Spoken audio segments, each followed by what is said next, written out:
بسم الله الرحمن الرحیم حامدا ومصلیا. یو محترم ورور پوښتنه کړې ده، وایي دغه په فیسبوک کې تصویرونه اخیستل یا په موبایل باندې تصویرونه اخیستل د دې په اړه باندې تاسو څه وایاست؟ تاسو څه رایه ده د شریعت په نګاه څخه دا څنګه دی؟ او دی وایي چې په دې کې موږ د ډېرو علماوو عکسونه لیدلي دي او د هغو تصاویر مې لیدلي دي. موږ وایو چې دا تصویر خو ګناه ده، خو به هر تقدیر دومره ګناه به نه وي، که وایي نو د علماو به بیا نه اخیستی.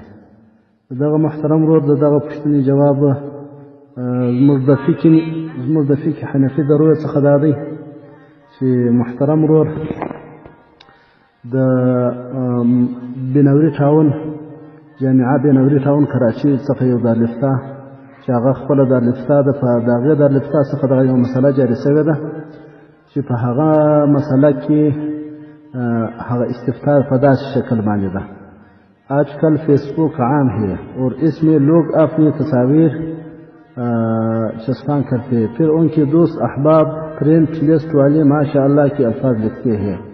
کیا یہ جرم عظیم نہیں ہے کہ ایک گناہ کے کام کو ماشاء اللہ کہنا یا بہت اچھا لگ رہا ہے کہنا وغیرہ؟ وایي چې دا اوس خو دا د فیسبوک عام شوی، دوی سړی خپل تصویر فیسبوک ته پورته کړي، هغه بل ورته ولیکي، دوست و قریب اشنا یې ورته ولیکي ماشاء الله ماشاء الله ماشاء الله. دی وایي دا جرم نه دی، دا ګناه نه ده چې یو سړی د ګناه کار کوي بل ماشاء الله ورته وایي. دوی په جواب کې ورته وایي چې دا ښکاره خبره ده چې بغیر د سخته ضرورت څخه د یو شي تصویر اخیستل یا د یو شي تصویر جوړول دا حرام دی. اوس نو دغه چې فیسبوک ته خپل تصویر استی، په دې کې خو شرعي هیڅ ضرورت نشته. د دې وجې سره د فیسبوک باندې تصویر چلول هغه ناجایز او حرام دی، او بیا پر هغه تصویر باندې تبصره کول، کمنټ کول چې ماشاء الله او نور داسې الفاظ ویل، دا په خپله ناجایز او سخته ګناه ده. په دې وجه باندې دی وایي چې په دغه صورت مسؤله کې په فیسبوک کې خپل تصویر پورته کوي او دا یو ګناه ده، او بیا پر هغه باندې ماشاء الله لیکي، دا بیا بله ګناه ده. ځکه چې په کتابونو کې د احادیثو د تصویر په باره کې ډېر سخت حرمت او سخت وعیدات راغلي دي. په صحیح البخاري شریف کې وایي چې اشد الناس عذابا یوم القیامة الذین یغضاهون بخلق الله. هغه سخترین د خلقو عذاب په ورځ د قیامت هغه دی چې دوی مشابهت کوي د الله جل جلاله د مخلوق سره. بخاري جلد نمبر 2 صفحه نمبر 880 قدیمی چاپاله. اور په صحیح مسلم کې هم داسې راغلی چې ان من اشد الناس عذابا یوم القیامة الذین یشبهون بخلق الله، چې دوی مشابهت کوي د الله جل جلاله په تخلیق او په پیدایش سره. سخت عذاب والا به په ورځ د قیامت دی. نور هم دغسې حدیثونه راځي چې اشد الناس یوم القیامة المصورون، سخت عذاب والا به په ورځ د قیامت باندې هغه وي چې تصویرونه اخلي.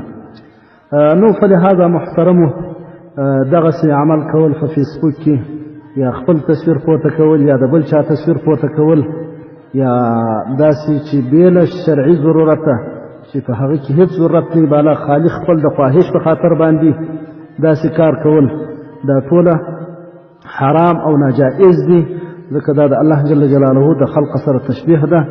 نو په دې کې فرق نشته چې هغه له ریاسایه وي، هغه تصویر له ریاسایه نه وي ولره. دغه کې د هغه د جامعه علوم الاسلامیه العلامه محمد یوسف بنوري ټاون کراچي دغه فتوا ده او د هغو جواب دی چې پر هغو باندې د ډېرو مفتیانو دسخط هم شته او د هغو ټاپان ورباندې شته. په لحاظه محترمو د دې څخه اجتناب وکړي، د فیسبوک د عکسو څخه او د هغو د شیرولو څخه او پر هغه باندې کمنټ کولو څخه د دې ټولو څخه اجتناب وکړي. الله جل جلاله دې موږ تاسو ته توفیق راکړي. ما خپله د کراچي د یو ممتاز عالم، ممتاز مفتي محمد ممتاز صاحب سره د تصویر په باره باندې مجلس کړی دی. که څه هم دارالعلوم کراچي والا خو یعنی تقي صاحب او نور داسې علما په کراچي کې دي چې هغه وایي چې دغه ډیجیټل چې دغه د